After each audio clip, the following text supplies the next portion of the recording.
last week, as you alluded to, there was a Turkish C-130 crash, and just like we were talking about, they grounded all of their C-130s, which claimed that they had a devastating crash in Georgia, claimed the lives of 20 Turkish military personnel. The incident, which unfolded on November 11th, which was 6 days ago. Right.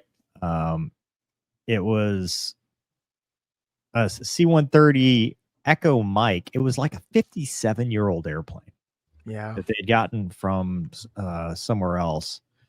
But do we have that second article that's got just the still shot picture?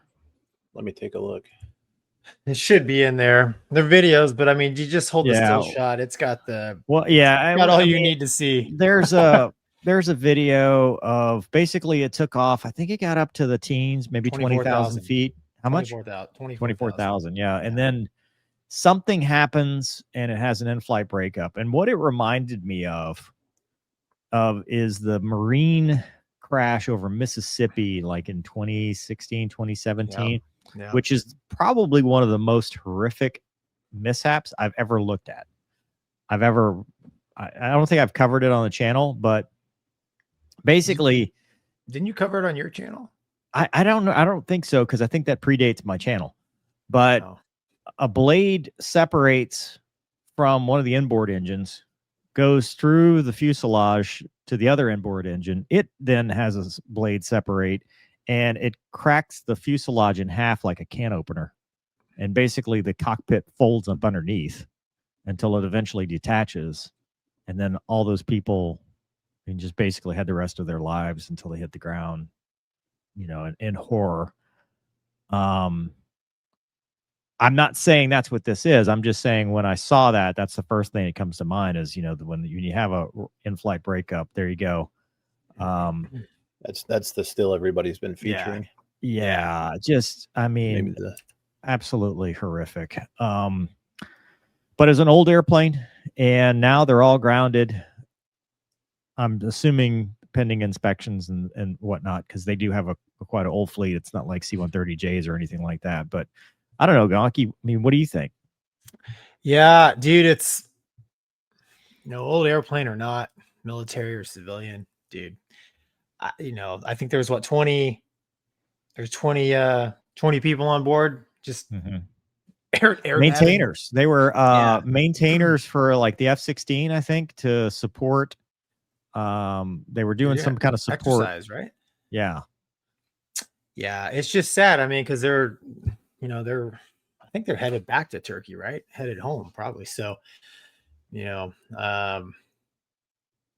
probably sitting there at 24,000, just smoking and joking like we do. And then all of a sudden, like you said, that something terrible happens. I'm like you, man. I immediately thought of the Marine Corps crash in Mississippi. And I watched a couple of, I think the NTSB, somebody official put out like exactly the sequence of events that happened. And it was it's terrifying because kind of like we talked about last week with the UPS jet, there's nothing those guys could have done, and not only that, but at those altitudes, your time of use of consciousness is high.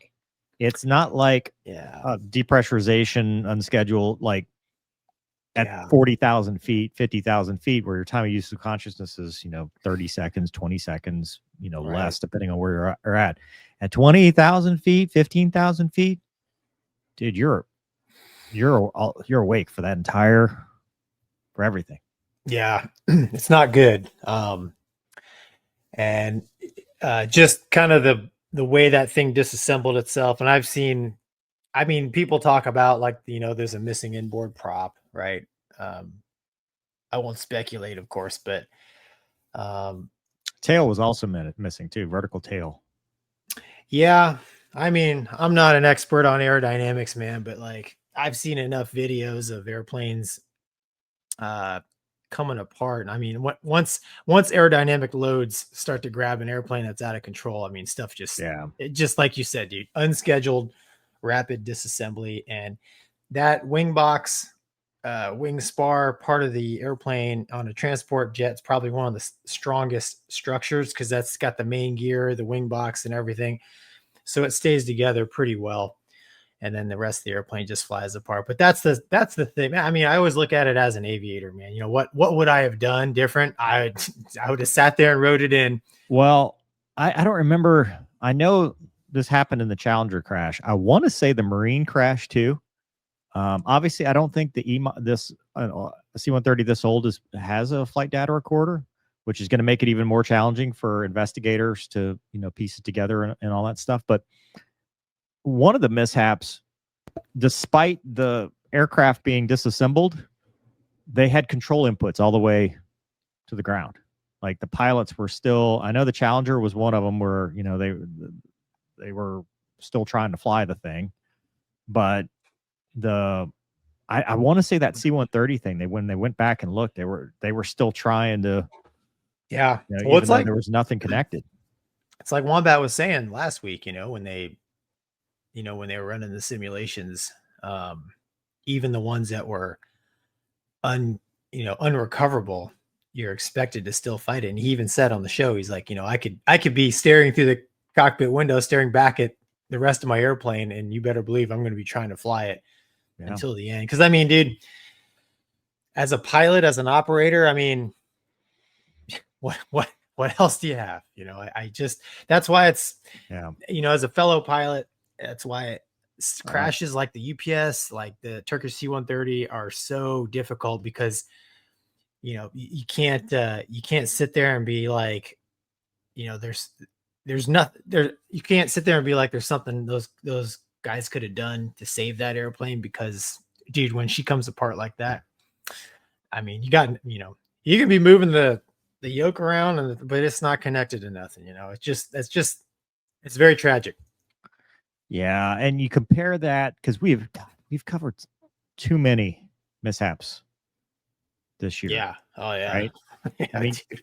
compare it to Air India, you know, where now we're thinking something a little bit more nefarious, right? Or Jeju, where, you know, we know what happened, we just don't understand it, and we don't understand how we got there.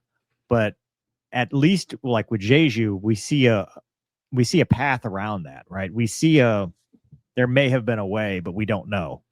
When it comes to UPS, when it comes to this Turkish thing,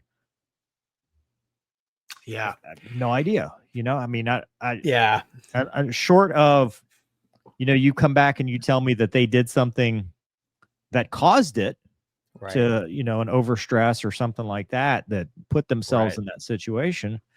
I don't know. You know, I feel for the pilots, their families, the Turkish military. Obviously, you know, fellow aviators are lost, and we're always going to be sad about that. I mean, you bring up a good point.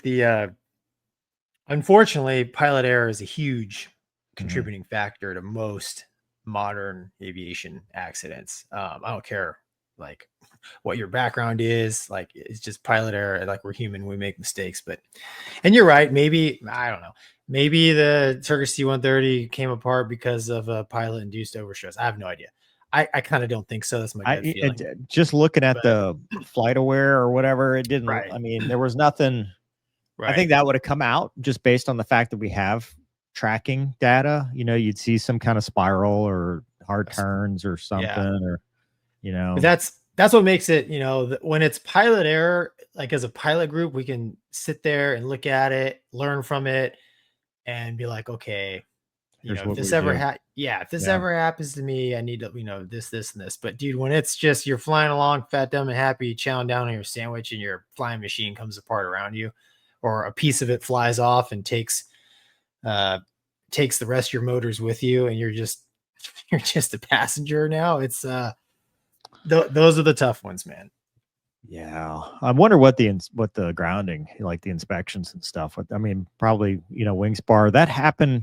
You talk about unscheduled disassembly. One of the first experiences I have of knowing about something like that, when I was a kid, I flew with a little group called the Texas Air Aces, and a little dogfighting group, right? T-34. Yeah. And T-34, was it a B? I think, I don't know, A or B. Piston, you know, not turbo, not turbine or anything like that. They go out and do dogfighting, and that very plane I flew, probably 5 years later, they were out doing the same thing I did with them when I was a spunky kid, and the wing came off.